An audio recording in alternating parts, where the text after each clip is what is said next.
Corporate finance teams logging into a Treasury portal might see a clean, reassuring number, a balance of 10 million stablecoins. That interface implies a strict one-to-one equivalence with the US dollar. But that parity is a market convention, a daily achievement of market makers and algorithms, not an automatic guarantee. Beneath that clean screen lies a dense web of dependencies. The true nature of the holding is dictated by the specific issuer of those tokens, the opacity of the reserve assets, and a fragmented legal framework determining who actually owns what. A digital wallet transfer takes seconds to execute. The operational risk assumed by a corporate treasury during those seconds spans counterparty exposure, custodial concentration, and cross-border settlement law. Treating a private digital token as a risk-free cash equivalent simply because the interface says $1 is a failure of corporate governance. Price stability is never an inherent property of blockchain code. It is the fragile output of enforceable legal rights and relentless, high-quality reserve management. Stablecoins entered the financial system as settlement assets for crypto traders. Now they operate as payment rails for cross-border receipts, platform disbursements, and tokenized collateral for multinational corporations. A token held for 10 minutes to settle a volatile exchange trade carries one set of risks. A token held by a business for payroll, supplier payments, or reported liquidity demands a completely different standard of scrutiny. Before any balance is approved, a finance team must answer 3 specific questions. Who is the actual issuer of the token?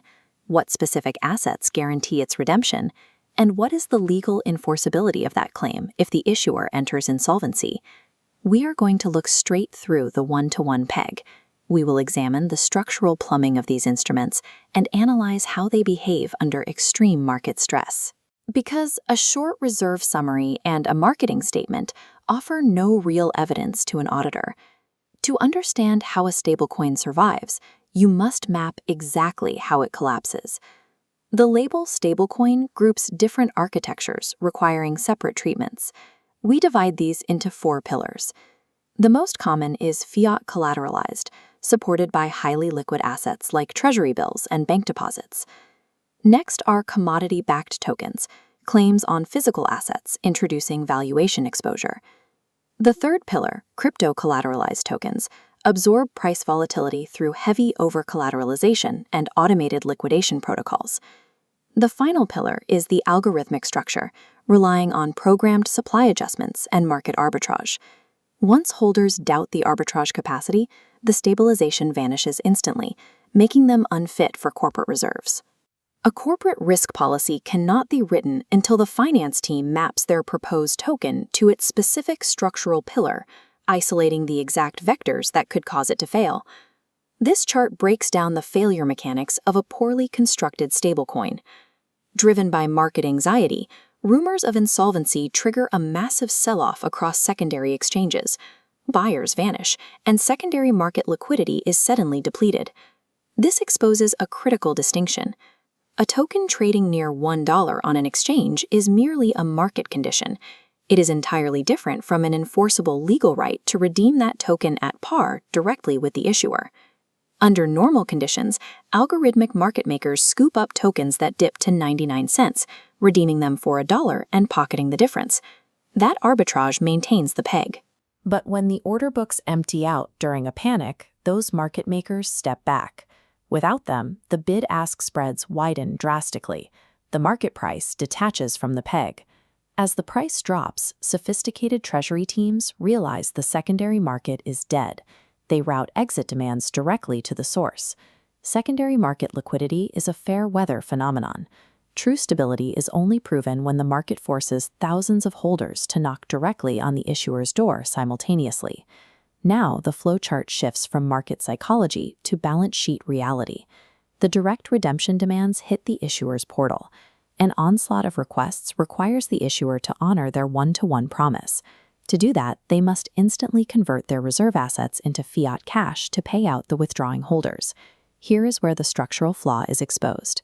If the reserve pool contains duration risk, opaque private credit, or concentrated real estate loans, those assets cannot be converted to cash on demand. A corporate bond or commercial mortgage might hold its value on paper, but it settles in days or weeks, not minutes.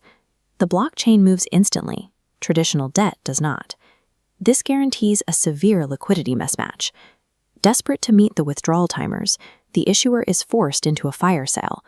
They auction off the illiquid debt to opportunistic bidders at steep discounts, taking severe haircuts on the asset value just to generate immediate cash.